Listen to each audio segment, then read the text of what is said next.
Hello guys, magandang araw sa ating lahat. Itong isi-share ko sa inyo na istorya guys, story ko. Ito ay totoong nangyari sa akin guys nung kabataan ko. Kasi yung bata pa ko, makulit ako, sama yung mga kapatid ko. Pero bago ang lahat guys, mag-start tayo. I-ano ko muna sa inyo guys, please subscribe my YouTube channel, Artapax TV Mix. At paki-post din yung bell button. So, guys, start na tayo guys. Nung bata pa ako guys, mga nasa 12 years old yata ako guys. Grade 5.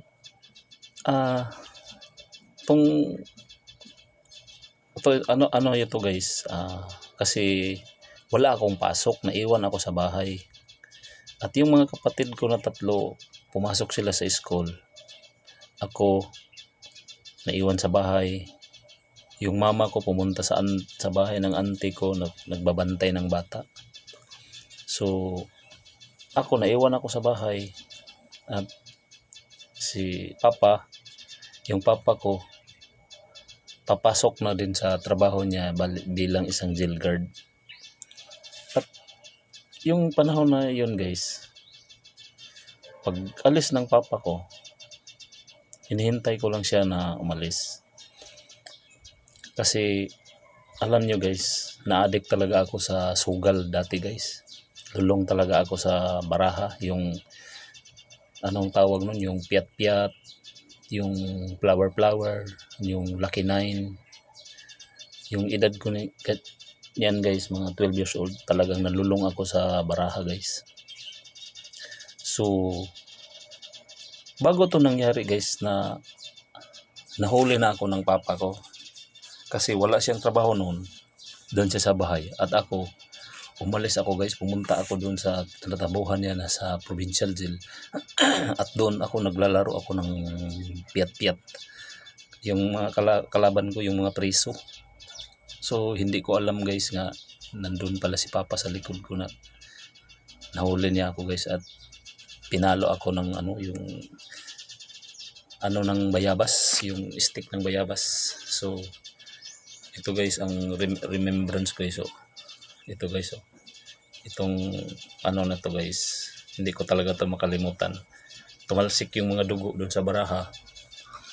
At talagang pinalo pa ako ni papa, kasi stricto talaga to si papa namin dati.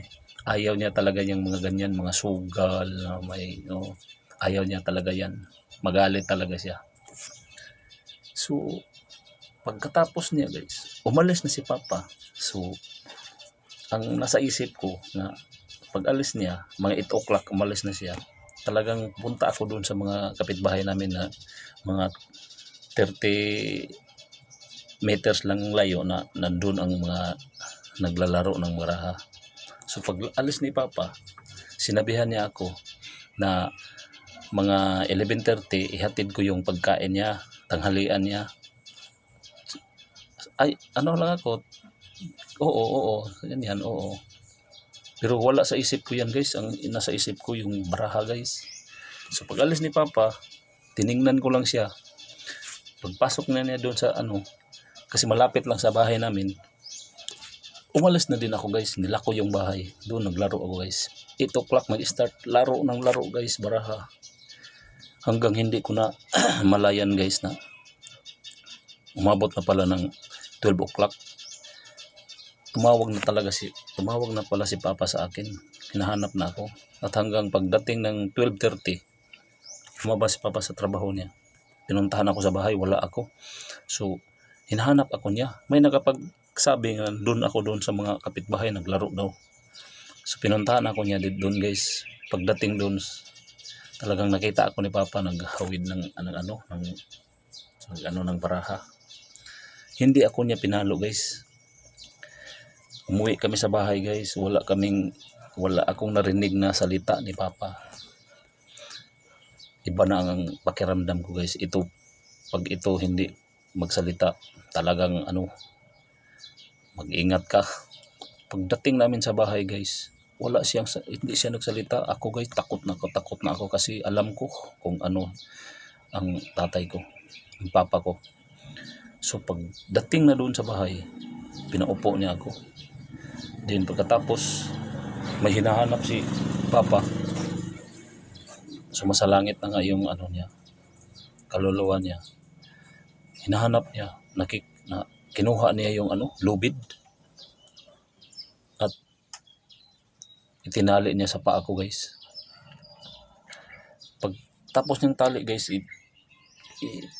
inano niya yung lubid doon sa may bubong at hinila. Nakatiwarik ako ng ganyan, yung ulo ko nandito. So dintiin ko doon, nakaganyan ako. So hindi man tinali yung kamay ko, so ganun ako ng ganun kasi sakit sa ulo. Wala siya. Ang sabi niya nga, bakit ako daw naglaro ng ganyan, nga hindi man naglaroan ng sugal. So wala lang ako, guys, iyak lang ako, guys. Parang makakaawa nga. Ano na ako niya ba? So pagkatapos nun is nung ilang minuto, na, guys, iba na yung pakiramdam ko sa ulo ko kasi dito yung ulo mo. Panay ako ng ganyan para lang, iyak ng iyak. Ang hirap, guys. At talaga isip ko, guys, na hindi na ako maglaro ng ganyan, guys. Pagkatapos nun, guys, umabot ng 30 minutes yata, guys.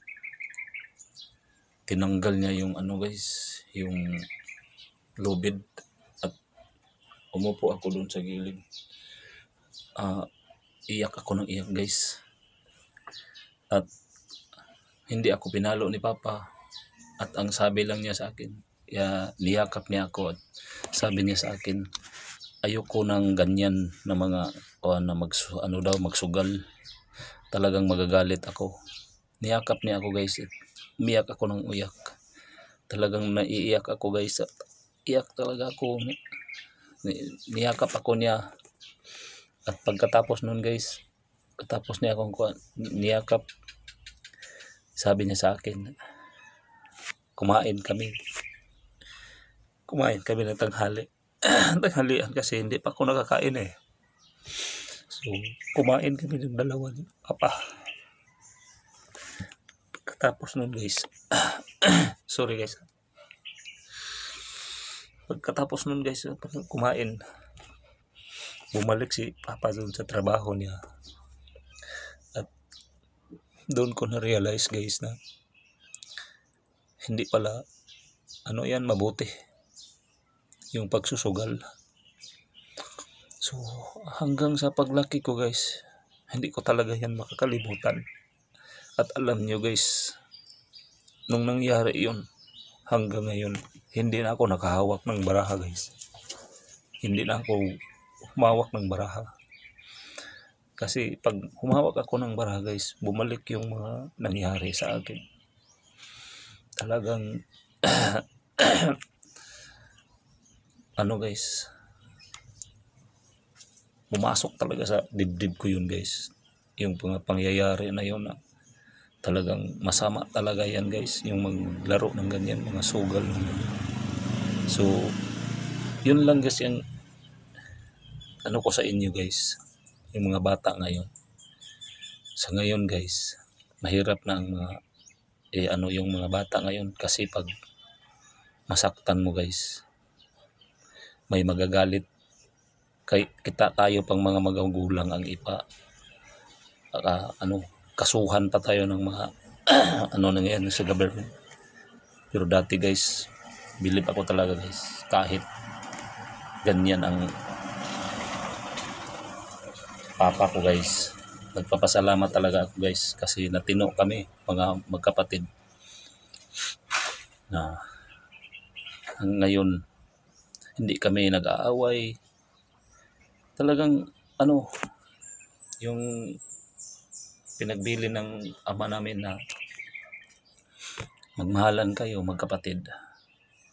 At yun, guys, ang na pasok sa isip ko palagi, guys, na wala talagang magandang patutunguhan yung paglalaro ng ganyan guys. So yun guys, at nagpasalamat ako sa papa ko na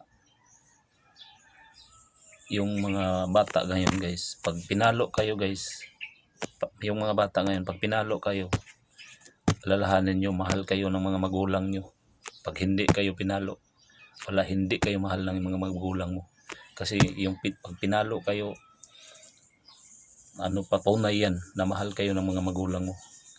At walang karapatan yung mga taong nasa gobyerno nga